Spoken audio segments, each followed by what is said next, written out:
Perkenalkan, nama saya Risa Amelia dengan NIM 18.123.220009. Di sini saya akan memaparkan beberapa materi terkait dengan judul makalah kami, yakni tentang konsep dasar tentang anak dengan kelainan majemuk. Nah, di mana saya akan menjelaskan tentang pengertian anak dengan hambatan majemuk dan juga penyebab individu dengan hambatan majemuk. Nah, untuk sub materi pertama, saya akan menjelaskan mengenai pengertian dengan anak dengan hambatan majemuk. Pada anak dengan hambatan majemuk ini, pada masa yang lalu, anak-anak yang memiliki kelainan fisik, mental, kemudian sensoris, dan emosi itu disebut dengan berbagai istilah. Nah, bisa dikatakan sebagai anak cacat, penyandang cacat, anak berkelainan, dan juga anak luar biasa. Namun akhir-akhir ini, anak-anak tersebut lebih sering dikenal sebagai anak berkebutuhan khusus atau ABK.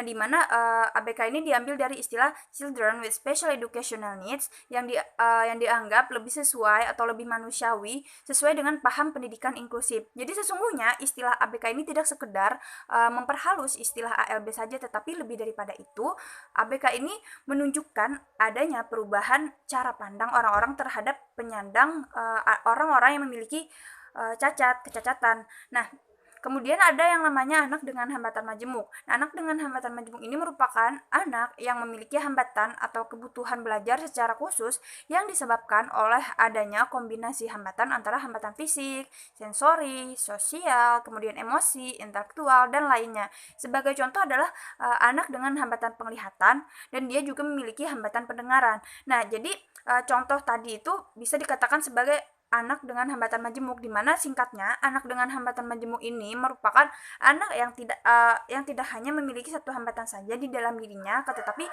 lebih daripada itu. Jadi misalnya ketika seorang anak memiliki gangguan pendengaran, namun dia juga memiliki gangguan penglihatan, nah orang tersebut bisa dikatakan sebagai anak dengan hambatan majemuk. Atau bisa juga ketika anak tersebut memiliki gangguan berbicara dan dia juga mengalami gangguan penglihatan, orang tersebut juga bisa dikatakan sebagai anak dengan hambatan majemuk. Lalu selanjutnya saya akan menjelaskan mengenai penyebab individu dengan hambatan majemuk. Jadi di sini ada beberapa faktor, yaitu 4 faktor, di mana faktor pertama adalah faktor prenatal, di mana faktor prenatal ini terjadi pada saat sebelum kelahiran. Jadi ketika bayi masih dalam kandungan, terjadi komplikasi karena ketidaknormalan kromosom pada anak dalam kandungan tersebut. Nah, hal itu bisa menyebabkan terjadinya hambatan majemuk ketika anak itu lahir nantinya.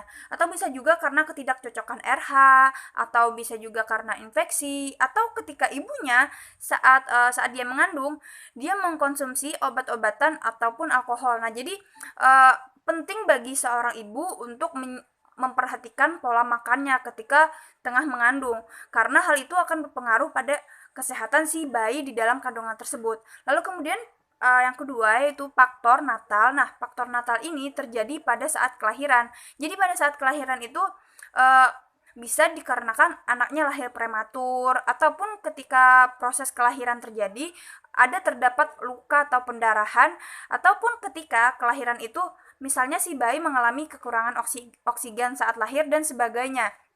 Hal ini juga turut mempengaruhi terhadap bayi atau anak tersebut, sehingga nantinya si bayi ini bisa mengalami gangguan atau hambatan majemuk. Lalu yang ketiga adalah faktor postnatal. Nah, faktor postnatal ini terjadi setelah kelahiran, di mana misalnya ketika dia sudah lahir, uh, ada faktor-faktor luar di mana dia mengalami kecelakaan kendaraan misalnya, ataupun terdapat luka besar yang menyebabkan gangguan otak, atau karena dia jatuh, ataupun misalnya dia mendapat pukulan dan siksaan yang berakibat fatal pada si tubuh anak tersebut hingga dia mengakibatkan terjadinya hambatan majemuk tadi.